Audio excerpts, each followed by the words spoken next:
इस वीडियो में हम कक्षा 9 का गणित का प्रश्नावली 1.1 को हल करेंगे। तो चलिए स्टार्ट करते हैं इस वीडियो को।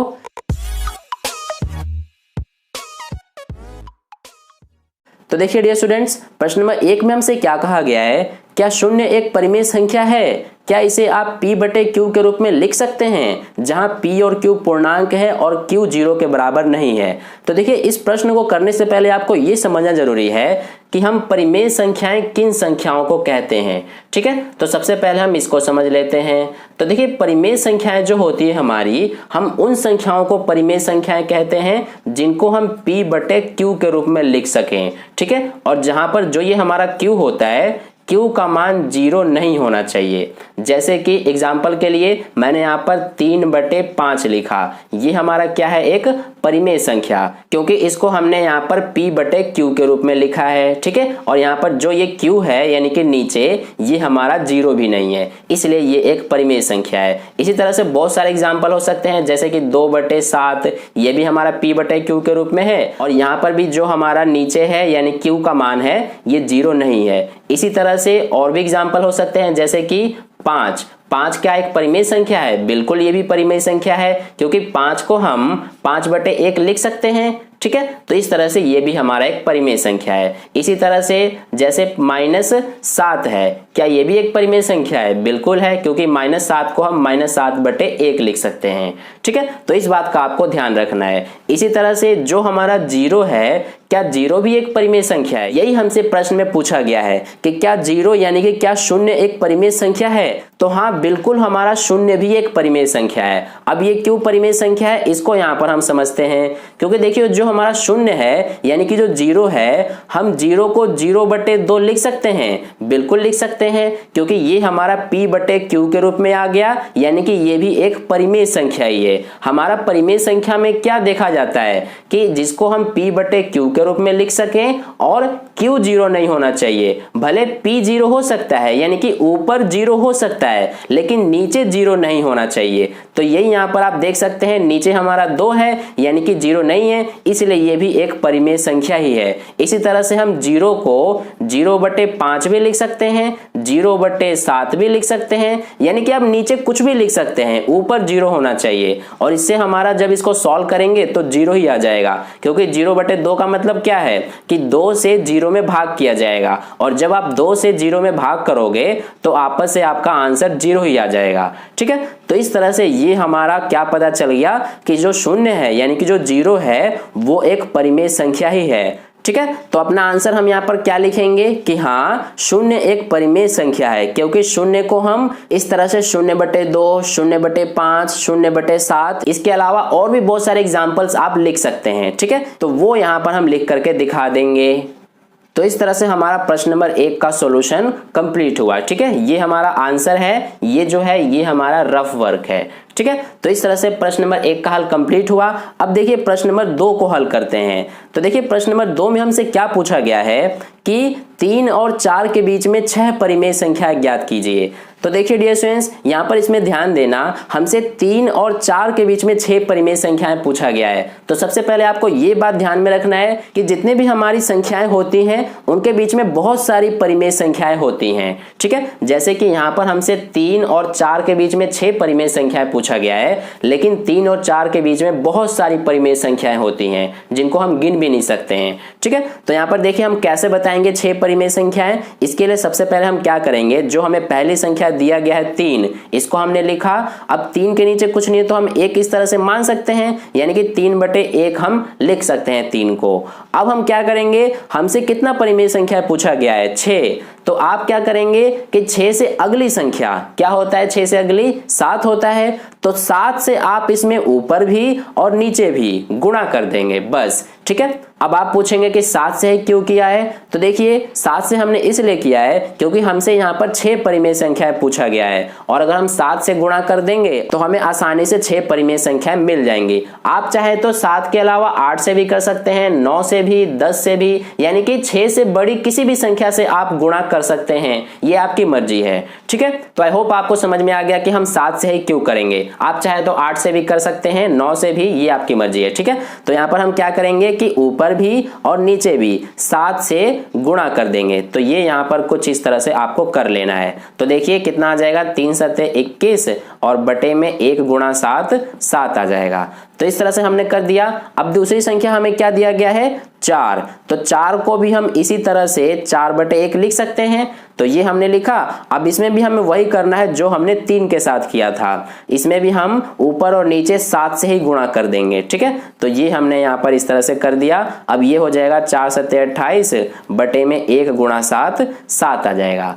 अब देखिए हमारा आंसर आया है 21/7 और 28/7। तो इन दोनों में आपको बस एक बात ध्यान में रखना है कि दोनों का हर बराबर होना चाहिए, यानी कि हर समान होना चाहिए। इसमें भी देखिए 7 है, इसमें भी 7 है। तो हमें कुछ नहीं करना, बस इन दोनों के बीच में हमें 6 परिमेय संख्या लिख देनी है। तो देखिए 21/7 और 28/7 के बीच में पहली परिमेय संख्या क्या हो जाएगी, 22/7। फिर इसके बाद क्या हो जाएगी, 23/7। फिर इसके बाद 24/7। फिर इसके बाद 25/7। फिर 26/7 और इसके बाद लास्ट हमारा 27/7। तो इस तरह से आप देख सकते हैं 1 2 3 4 5 6, यानी कि हमने यहाँ पर 6 परिमेय संख्याएं बता दिया, ठीक है। इसी तरह से आपको भी करना है। तो आई होप आपको ये समझ में आ गया कि हमने यहाँ पर 7 से ही क्यों गुणा किया है। मैं आपको फिर एक बार कह रहा हूं कि आप चाहें तो 7 से बड़ी, यानी कि आपको बस ये ध्यान में रखना है कि जितनी आपसे परिमेय संख्याएं पूछा गया है उससे बड़ी संख्या से आपको ऊपर और नीचे गुणा कर देना है, बस, ठीक है। तो ये हमारा प्रश्न नंबर 2 का हल कंप्लीट हुआ। अब चलिए प्रश्न नंबर 3 का हल करते हैं। अगर आपने इसको नोट नहीं किया है तो वीडियो को पॉज करके नोट कर सकते हैं, नहीं तो इसका स्क्रीनशॉट मैं आपको टेलीग्राम ग्रुप पर सेंड कर दूंगा। अगर आपने टेलीग्राम ग्रुप ज्वाइन नहीं किया है तो उसका लिंक आपको इस वीडियो के डिस्क्रिप्शन में मिल जाएगा, वहां पर क्लिक करके ज्वाइन कर सकते हैं। तो चलिए अब हम प्रश्न नंबर 3 का हल करते हैं। तो देखिए डियर स्टूडेंट्स, प्रश्न नंबर 3 में हमसे क्या कहा गया है कि 3/5 और 4/5 के बीच 5 परिमेय संख्याएं ज्ञात कीजिए। ये भी हमारा प्रश्न नंबर 2 की तरह ही है लगभग। सबसे पहली संख्या हमें क्या दिया गया है, 3/5। तो इसमें हम क्या करेंगे, हमसे कितना परिमेय संख्या पूछा गया है, 5। तो मैंने जैसे कि आपको पहले ही बताया था कि जितनी आपसे परिमेय संख्या पूछा जाए उससे अगली संख्या से आप ऊपर और नीचे गुणा कर देंगे। तो हमसे 5 पूछा गया है, इसलिए यहाँ पर हम किससे गुणा करेंगे, 6 से, ऊपर भी और नीचे भी। तो इस तरह से हमने कर दिया। अब देखिए ये हो जाएगा 3 6 18 बटे में 5 6 30। तो ये हो गया 18/30। इसी तरह से दूसरी संख्या हमें क्या दिया गया है, 4/5। तो इसमें भी हम वही करेंगे जो हमने यहाँ पर 3/5 के साथ किया, यानी कि ऊपर भी 6 से गुणा और नीचे भी। तो ये हो जाएगा 4 6 24 बटे में 5 6 30। अब देखिए इसमें भी हम क्या देखेंगे, सबसे पहले हर दोनों के समान है या नहीं। तो ये आप देख सकते हैं इसमें भी 30 है, इसमें भी 30 है, यानी कि हर दोनों के बराबर है। तो अब हमें कुछ नहीं करना, दोनों के बीच हमें 5 परिमेय संख्याएं बता देनी है। तो पहली क्या हो जाएगी, 19/30। फिर इसके बाद 20/30।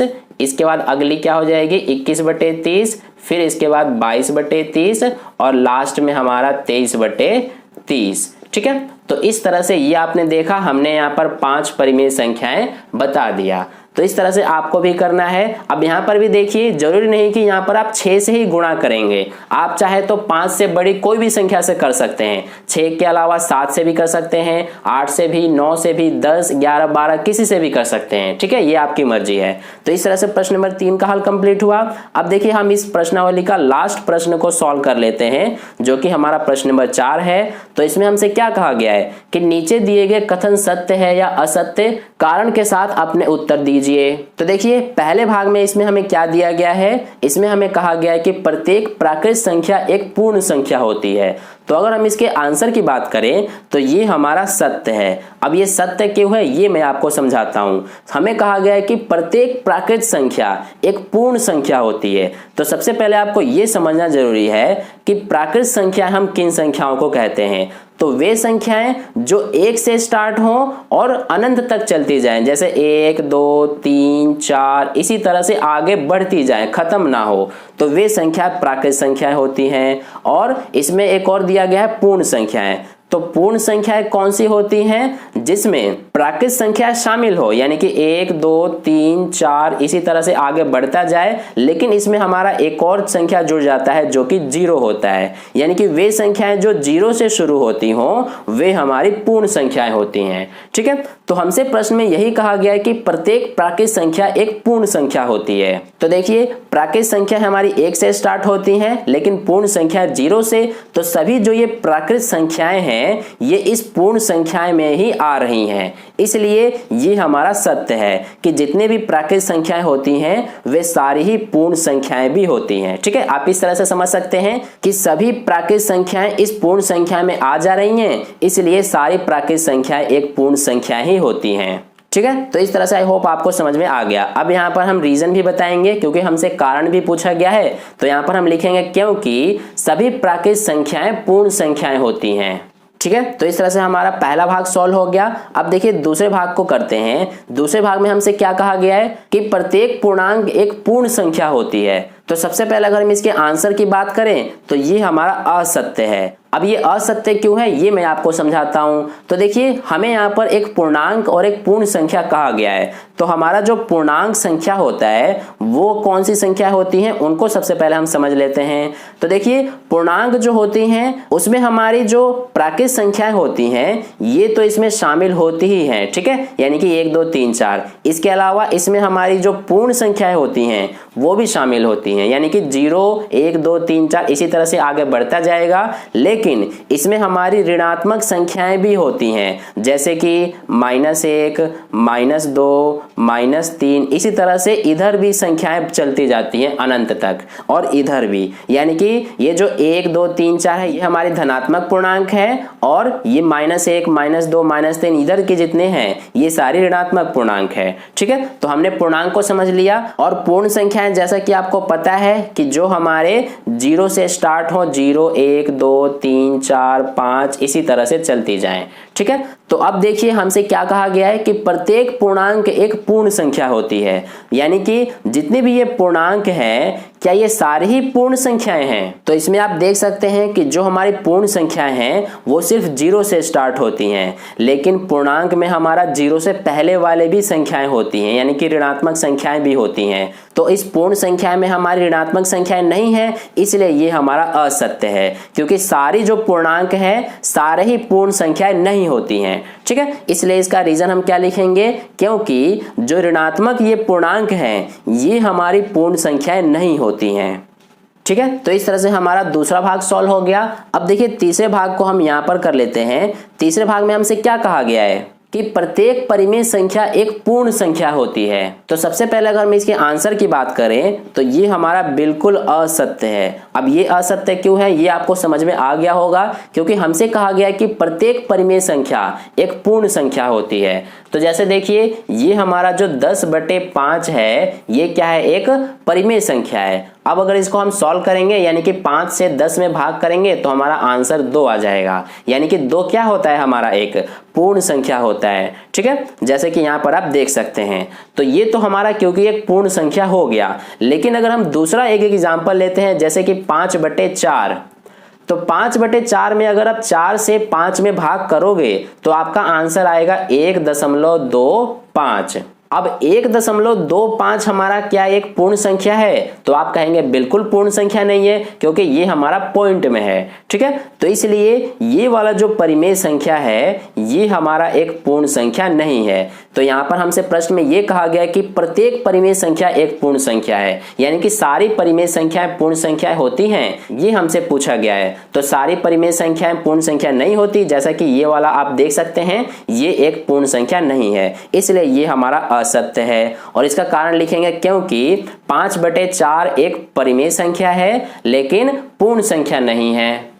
ठीक है, तो इस तरह से हमारा प्रश्नावली 1.1 कंप्लीट हुआ। अगर आपको वीडियो अच्छा लगा है तो लाइक कर देना, अपने दोस्तों के साथ शेयर कर देना, और पहली बार वीडियो को देख रहे हो तो चैनल को सब्सक्राइब करके बगल में जो बेल आइकन आता है उस पर ऑल वाले पे क्लिक कर लेना, ताकि नेक्स्ट वीडियो जैसे अपलोड की जाए उसका नोटिफिकेशन सबसे पहले आपको मिले। तो फिर मिलते हैं नेक्स्ट वीडियो में। धन्यवाद।